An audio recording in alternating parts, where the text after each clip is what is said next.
Hello बच्चों, let's read the question. Question says late p, q, r be non-zero real numbers that are respectively 10th, 100th and 1000th term of harmonic progression.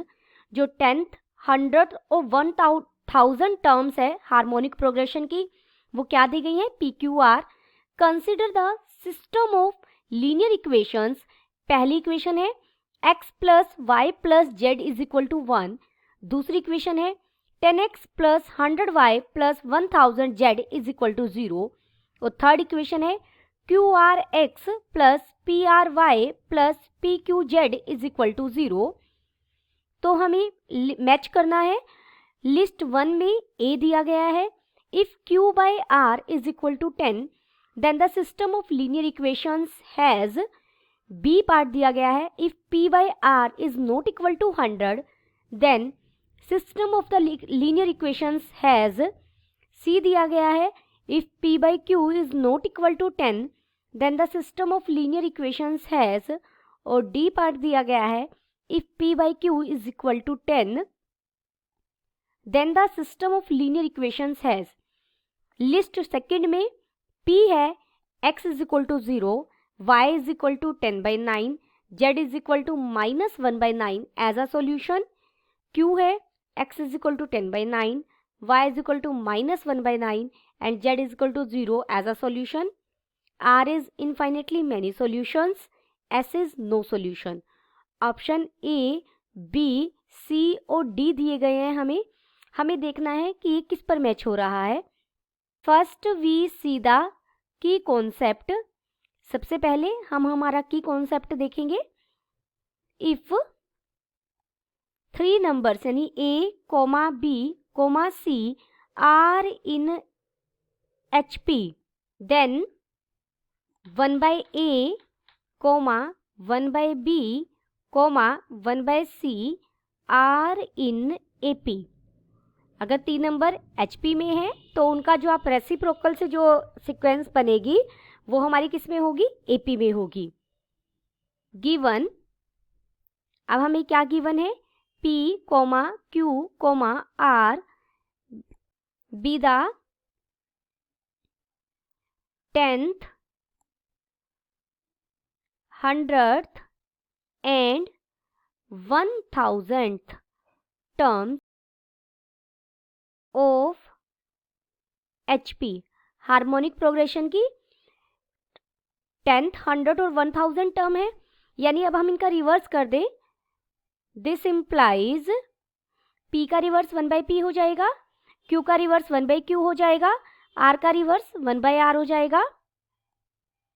R the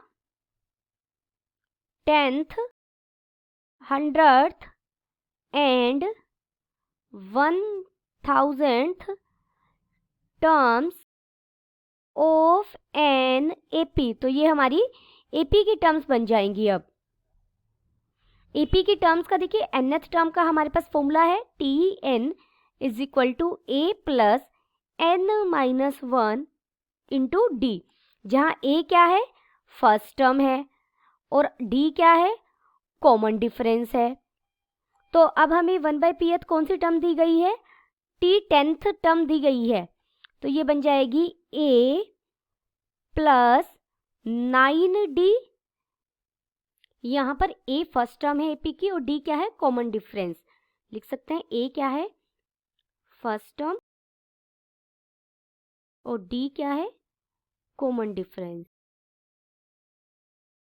1 by Q हो जाएगा similarly A plus 99D और 1 by R में यहाँ लिख रही हूँ 1 by R हो जाएगा A plus 9D.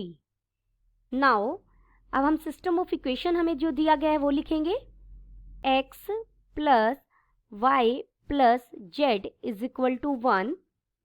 Second equation है 10x plus 100y plus 1000z is equal to 0.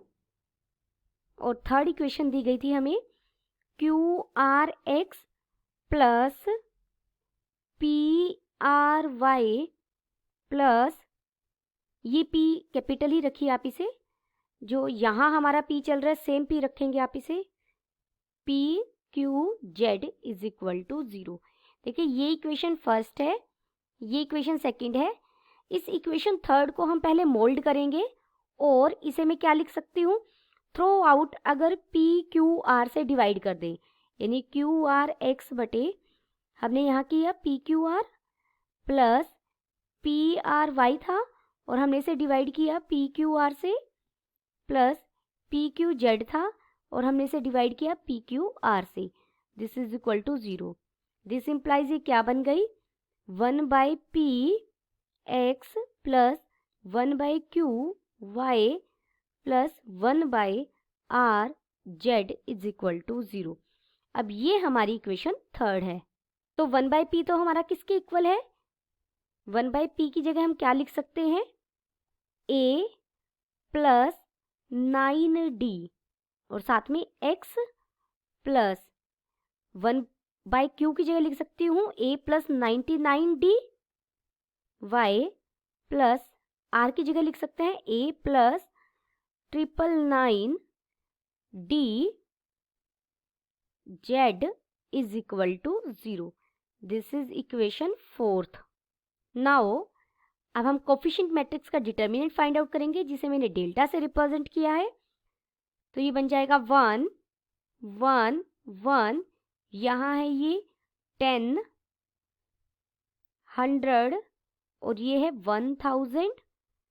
Third हो जाएगा a plus 9d, a plus 99d, a plus 999d। इस डिटर्मिनेंट को सॉल्व करने के लिए हम रो और कॉलम ऑपरेशंस का यूज़ करेंगे। सबसे पहले C2 पर ऑपरेशन लगाया, C2 माइनस C1 और साथ में C3 पर ऑपरेशन लगाया, C3 माइनस C1। तो हमें क्या मिला, देखिए पहला कॉलम में कोई चेंज नहीं है तो पहले कॉलम को मैंने एज इट इज लिखा पहले। यहाँ ये 0 हो जाएगा, ये 90 हो जाएगा और आप यहाँ हो जाएगा 90d 0, ये हो जाएगा 990 और यहाँ पर हो जाएगा 990d। देखिए ये दोनों रो अगर यहाँ से मैं कॉमन ले लूँ, 11 पर डिवाइड हो रहे हैं यहाँ पर, अगर 11 से डिवाइड करें तो यहाँ 90 बन जाएगा और यहाँ 90d बन जाएगा, यानी टू रो को हमारे कॉलम्स बिल्कुल सेम हैं।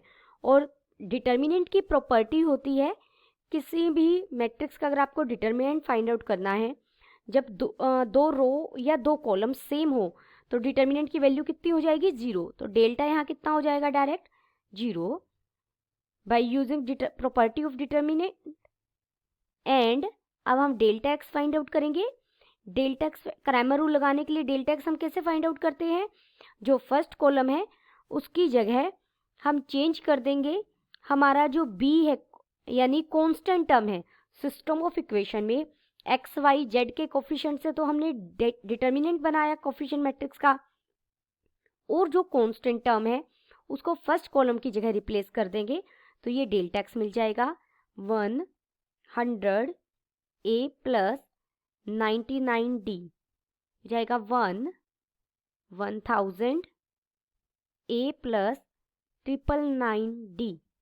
फर्स्ट कॉलम के अबाउट हम इसे सॉल्व करेंगे। ये 1, ये हो जाएगा 100 into a plus 999d minus 1000 into a plus 999d। This is equal to, इसे हम सॉल्व करेंगे तो ये हमें मिलेगा 100 into 9d minus 9a।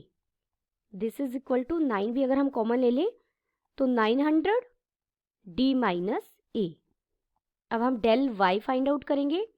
Del y के लिए सेकंड कॉलम की जगह हम रिप्लेस करेंगे फर्स्ट कॉलम, यानी 1 10 और a plus 9d as it is इस बार, और सेकंड कॉलम की जगह हमने रखा 100। Third column 1000 and a plus 999d similarly आप सोल्व कर लेंगे। अब यहाँ हम C2 के अबाउट सोल्व करेंगे। मैं सीधा लिख रही हूँ, यहाँ ये 90 इंटू A माइनस डी आ जाएगा। सिमिलरली डेल Z हो जाएगा 1 10 A plus 9D 100 A plus 99D और 100। इसे हम थर्ड कॉलम के अबाउट एक्सपेंड करेंगे तो हमें मिलेगा 90 इंटू डी माइनस ए। अब हम ऑप्शन से क्वेश्चन को उठाएंगे। नाउ ऑप्शन ए, हमें क्या दिया गया है ऑप्शन ए में? इफ, देखिए कंडीशन यूज करेंगे।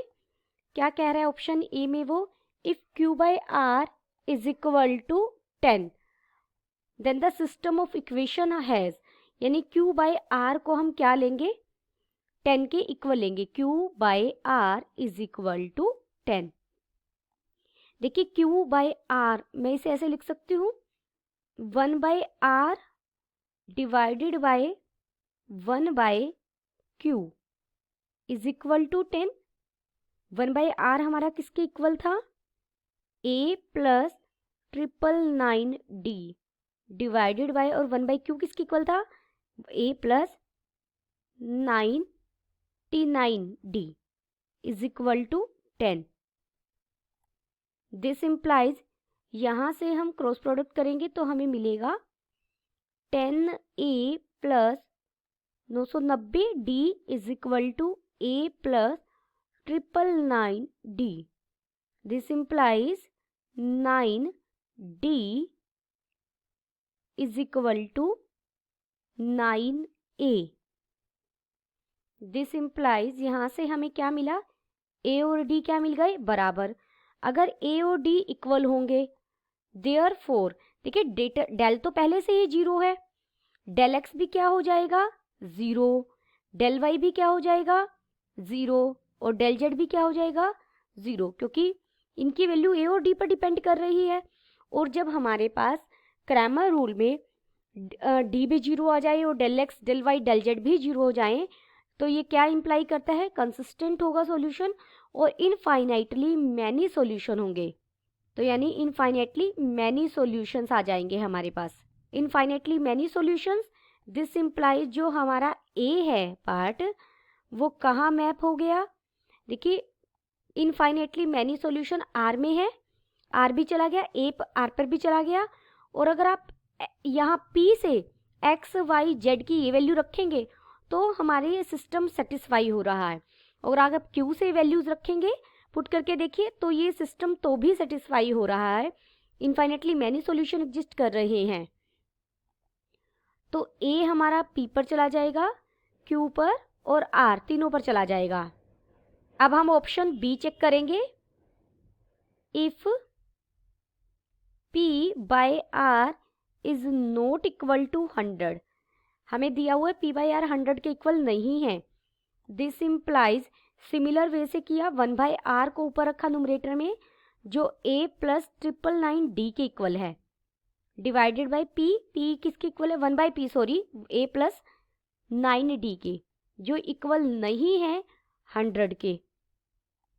This implies A plus 999D is not equal to 100A plus 900D।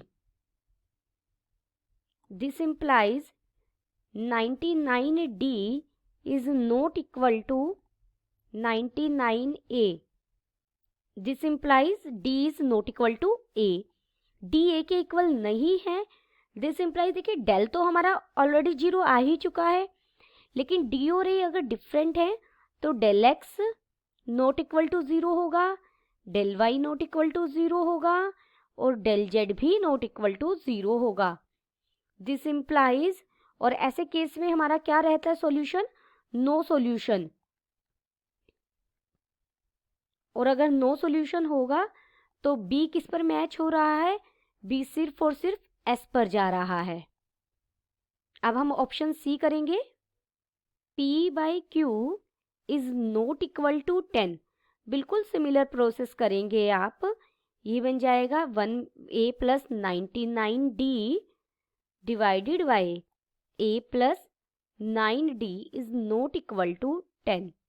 This implies यहाँ से हम सॉल्व करेंगे a not equal to d आ जाएगा बिल्कुल सिमिलर वे से। दिस इम्प्लाइज बिल्कुल ऑप्शन बी की तरह डेल तो 0 हो जाएगा, but del x not equal to 0, del y not equal to 0 और del z not equal to 0। This implies no solution. तो जो हमारा C है लिस्ट 1 से, वो भी कहाँ में जाएगा, S पर जाएगा। अब हम ऑप्शन डी चेक करेंगे। तो जो लिस्ट 1 से डी है वो चेक करेंगे, D part. P by Q is equal to 10। This implies यहाँ से A इक्वल आ जाएगा D के और A D के इक्वल आएगा। Therefore del 0 del x is equal to del y is equal to del z is equal to 0। This implies infinitely many solutions। This implies हमारा जो D है वो किस पर गया, R पर।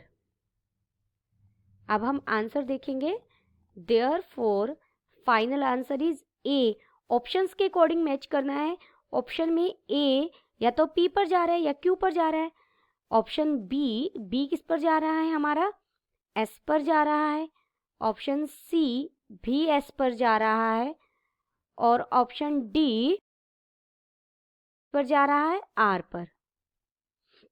ये जो पार्ट है लिस्ट 1 से, सबसे पहले आप ऑप्शन वाइज देख लीजिए जो हमें आंसर दिए गए हैं। इसमें देखिए B S पर और C P पर, B P पर, C S T पर, B P पर C, जबकि B भी S पर गया है, C भी S पर गया है और D R पर गया है। तो हमारा यहाँ लास्ट ऑप्शन सही है। A हमारा किस पर लेंगे हम, Q पर। Therefore option D is correct. यहाँ कैपिटल D है, जो D पार्ट है ये लिस्ट 1 है और ये लिस्ट 2 है। तो ऑप्शन D हमारा करेक्ट है। Option D is correct, all other options are incorrect. Hope you understood it well. Best of luck.